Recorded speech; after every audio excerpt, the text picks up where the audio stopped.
मेरा छोटा भाई है, उसकी घरवाली नौकरी करती है, उसको यहाँ से उठा के इन्होंने सोलन के कहीं दुर्गम क्षेत्र में भेज दिया। अभी 7 महीने की उसकी बच्ची है। मुझे तो ये समझ नहीं लगता है कि मुख्यमंत्री जी हैं कहाँ के। देर में बोलते हैं मैं यहीं पे पैदा हुआ हूँ, यहाँ आते तो बोलते मैं दौड़ में पैदा हुआ हूँ, कांगड़ा में जाते बोलते मैं वहां पैदा हुआ हूँ। आज यही पता नहीं लगे भाई कुटी ध्यान पे मिरपुरा दे, कांगड़े दे कि शिमले दे। शिमला में जाते तो बोलते मैंने अपना पूरा जीवन शिमला में लगाया। व्यवस्था परिवर्तन क्या किया? अपनी घरवाली को टिकट दिया देरा से। व्यवस्था परिवर्तन का नारा दिया कि व्यवस्था परिवर्तन के लिए मैं आया हूं। व्यवस्था परिवर्तन क्या किया? अपनी घरवाली को टिकट दिया देरा से। मुझे तो यह समझ नहीं लगता है कि मुख्यमंत्री जी हैं कहां के। देरा में बोलते हैं मैं यहीं पे पैदा हुआ हूं, यहां आते तो बोलते मैंने दौड़ में पैदा हुआ हूं, कांगड़ा में जाते बोलते मैं वहां पैदा हुआ हूं। आज यही पता नहीं लगे भाई कुटी ध्यान पे मिरपुरा दे, कांगड़े दे कि शिमले दे। शिमला में जाते तो बोलते मैंने अपना पूरा जीवन शिमला में लगाया है। जिस व्यक्ति को चुने हुए प्रतिनिधियों के प्रति संवेदना ना हो, भावनाएं ना हो, तो उस व्यक्ति को लोगों के प्रति क्या संवेदनाएं होंगी, ये आपने सोचना। आज परिस्थितियां ये हो चुकी हैं कि ये किसी भी स्तर पे गिर चुके हैं अपने आप को बचाने के लिए। झूठी FIR कराई गई, मेरे परिवार को प्रताड़ित किया गया, मुझे प्रताड़ित किया गया। अभी चुनाव प्रचार चला है और चुनाव प्रचार के समय थाने में शिमला बुलाया गया बालूगंज में कि आप आइए, वहां पे आपसे पूछताछ करनी है। ये पूछताछ 10 तारीख के बाद भी कर सकते थे।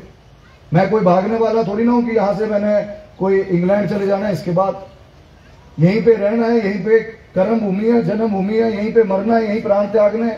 10 तारीख के बाद बोलते आने को जाते पूरा दिन क्या 2 दिन 3 दिन पूछताछ करते, लेकिन सुबह से दोपहर को बिठाया गया। उसके बाद बोला गया आप जाइए और आपकी पूछताछ होगी है। जब मैं आधे रास्ते वापस आ गया, फिर इनके अफसरों का फोन आया कि जी आपको फिर से आना पड़ेगा।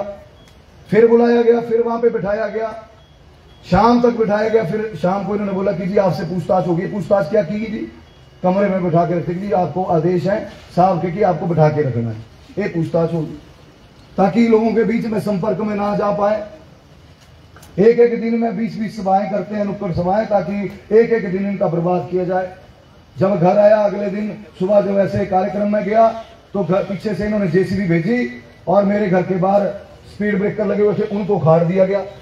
जब मैंने एक्शन हमीरपुर को PWD को फोन किया, मैं कहा ये क्या जरूरत पड़ गई थी आपको करने की? बोलते थी ऊपर से आदेश है। ऐसी तुच्छ और नीच राजनीति पे ये लोग आ गए। और किस लिए लगाए थे? ताकि हमारे बुजुर्ग, हमारी माताएं, बहनें, बच्चे मिलने के लिए आते हैं। डबल लेन के रोड के साथ मेरा घर है, किसी का कोई एक्सीडेंट नुकसान ना हो जाए। मेरा छोटा भाई है, उसकी घरवाली नौकरी करती है, उसको यहाँ से उठा के इन्होंने सोलन के कहीं दुर्गम क्षेत्र में भेज दिया। अभी 7 महीने की उसकी बच्ची है। अरे भाई कौन सी मानसिकता के लोग ये लोग बैठे हुए हैं राजनीति में? पूछना चाहिए इनसे। ये जो आज कांग्रेस पार्टी परिवारवाद से ग्रसित हो चुकी है।